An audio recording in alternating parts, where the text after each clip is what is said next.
everyone, hope you all are great. ඉතින් අද මම වීඩියෝ එකේදී කියලා දෙන්න යන්නේ ඕගොල්ලන්ට මම කලින් ගෙනාව වීඩියෝ එකේම ඉතිරි කොටස. ඉතින් අපි කලින් වීඩියෝ එකේදී කතා කරේ අපි යම්කිසි දෙයක් කරන්න ඉන්නවනම් මම බට්ටු යන්නයි ඉන්නේ, මම හේ යන්නයි ඉන්නේ, මම රූපවාහිනිය නරඹන්නයි ඉන්නේ. ඒ කියන්නේ යම්කිසි දෙයක් වල කරන්න ඉන්නවා කියන එක ගැන තමයි අපි කතා කරේ.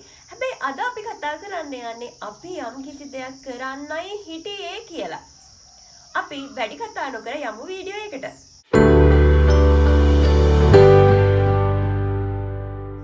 අපි යම්කිසි දෙයක් කරන්නයි හිටියේ කියලා කියද්දී අපි අනිවාර්යයෙන්ම කලින් අපි වීඩියෝ එකේදී පාවිච්චි කරපු ස්ට්‍රක්චර් එකම තමයි භාවිතා කරන්නේ.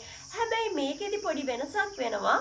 අපි am is are වෙනුවට අනිවාර්යෙන් භාවිතා කරන්න ඕනේ මෙතනදී was were. හරි, අපි බලමු අපි කොහොමද මේකේ වාක්‍ය ගොඩනගා ගන්න කියලා. අපි මුලින්ම කියන්න ඕනේ subject එක. ඒ කියන්නේ කවුද මේක කරන්න හිටියේ කියලා. ඊළඟට අපි අනිවාර්යෙන්ම be verb එකත් සමග to භාවිතා කරන්න ඕනේ. එක්ක was to එහෙම නැත්නම් were to. ඊට පස්සේ අනිවාර්යෙන්ම අපි verb එක කියන්න ඕනේ. verb එකෙන් පස්සේ අපිට object එකක් තියෙනවා නම් object එක භාවිතා කරන්න පුළුවන්. අපි බලමු උදාහරණයක්. කමල් එහි යන්නයි හිටියේ. ඉතින් මේකේ subject එක කමල්. එහෙනම් අපි කමල් විදිහටම ගන්නවා. කමල් අනිවාර්යෙන් කමල් එක්කන් අපි භාවිතා කරන්නේ was. ඒ කියන්නේ අපි ඒක වචන එක්කන් භාවිතා කරනවා was. බහුවචන එක්කන් අපි භාවිතා කරනවා were. කමල් කියන්නේ ඒක වචනයක් නිසා ඒක වචන කර්තෘ කෙනෙක් සමග අපි was භාවිතා කරනවා.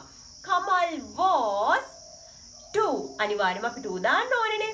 කමල් was to එහි යන්න go there. Kamal was to go there. Kamal හිටියේ එහි යන්න. අපි තරඟය දිනන්නයි හිටියේ. කොහොමද ඒක කියන්නේ? කවුද මේ තරඟය දිනන්න හිටියේ? කවුද මේ සබ්ජෙක්ට් එක මේ වාක්‍යයේ? අපි we. අපි කියන්නේ බහුවචනයක්. අපි බහුවචන සමග භාවිතා කරන්නේ were. We were to. අනිවාර්යෙන් අපි කියන්න ඕනේ to වලින් පස්සේ verb එක දිනන්න. win මොකක්ද දිනන්නද?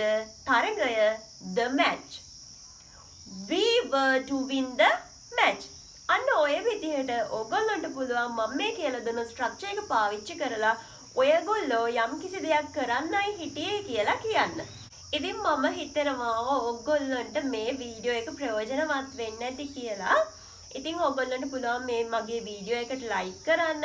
ඒ වගේම තව මොන හරි දෙයක් මගේ මේ ලෙසන් එකට ඇඩ් වෙන්න ඕනේ නම් සහ මොන හරි දෙයක් මගේ ඇරුණා නම් ඕගොල්ලන්ට පුළුවන් කමෙන්ට් කරලා මට ඒ ගැන කියන්න. ඊට අමතරව ඕගොල්ලන්ට පුළුවන් මගේ මේ වීඩියෝ එක ඕගොල්ලන්ගේ යාළුවෝ අතරත් ෂෙයා කරගන්න. මේ වගේ වීඩියෝස් දිගටම බලන්න ඕන නම් මේ වගේ වීඩියෝස් ඔයගොල්ලන්ට ප්‍රයෝජනවත් කියලා හිතනවා නම් ඔයගොල්ලන්ට පුළුවන් මගේ මේ channel එක subscribe කරලා තියාගන්න. හොඳයි, එහෙනම් ඉක්මනින්ම ආයෙත් මේ වගේ වීඩියෝ එකක් අරගෙන ඕගොල්ලෝ ගාවට මම එන්නම්.